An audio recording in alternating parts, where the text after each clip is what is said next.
Hello guys, welcome back to my channel. So ngayon naman po ako isasamahan ninyo sa magluluto tayo ng sarsyadong isda. So simple lang ito guys, basic lang. So siyempre first, akin muna ipiprito ang isda. At kung ikaw naman guys ay bago sa aking channel, ay support nyo naman po ako at huwag po niyong kalimutang mag-like, share, subscribe at syempre pakihit na rin po ang bell button para updated po kayo sa lahat ng aking mga videos.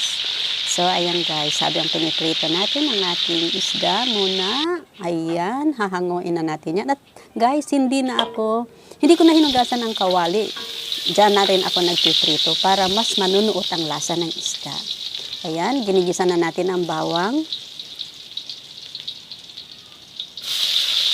sibuyas. Ayan, syempre alam nyo naman natin. Kasi ito napaka-basic lang na kadalasan natin niluluto. At syempre ayan, ilalagay na rin natin ang ating kamatis.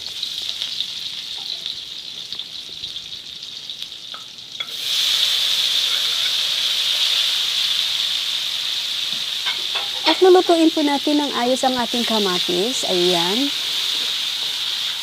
Kailangan po ay, ako kasi guys, pagka ako ay nagluluto ng kamatis, ay ginigisa ko ng ayos. Ginipirat ko siya guys para lumabas yung katas. At ayan, nagpalit ako ng sandok.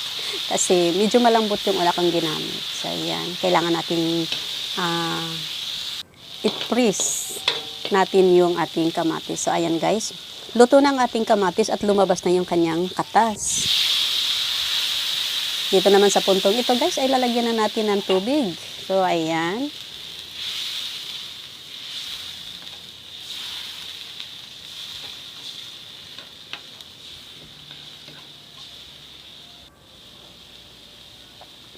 Lalagyan na natin guys ng mga seasonings, asin at saka yung pampalasa.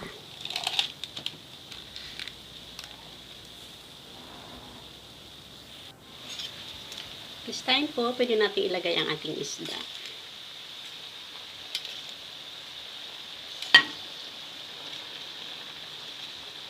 Yan.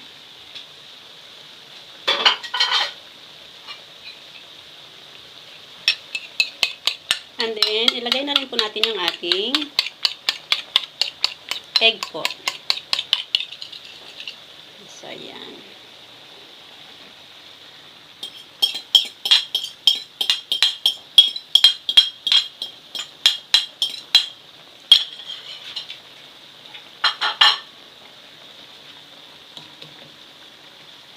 Yan na po ang ating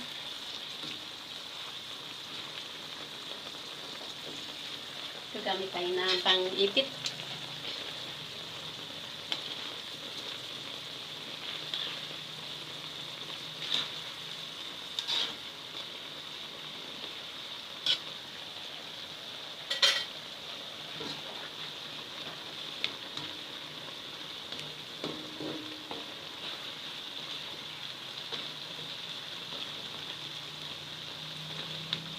Na po, luto na po ang ating sarsyadong isda. Kung ikaw naman po ay bago sa aking channel, huwag kalimutan mag-like, share, subscribe, at syempre pakihit na din po ang bell button para updated kayo sa ating mga video. Thanks for watching!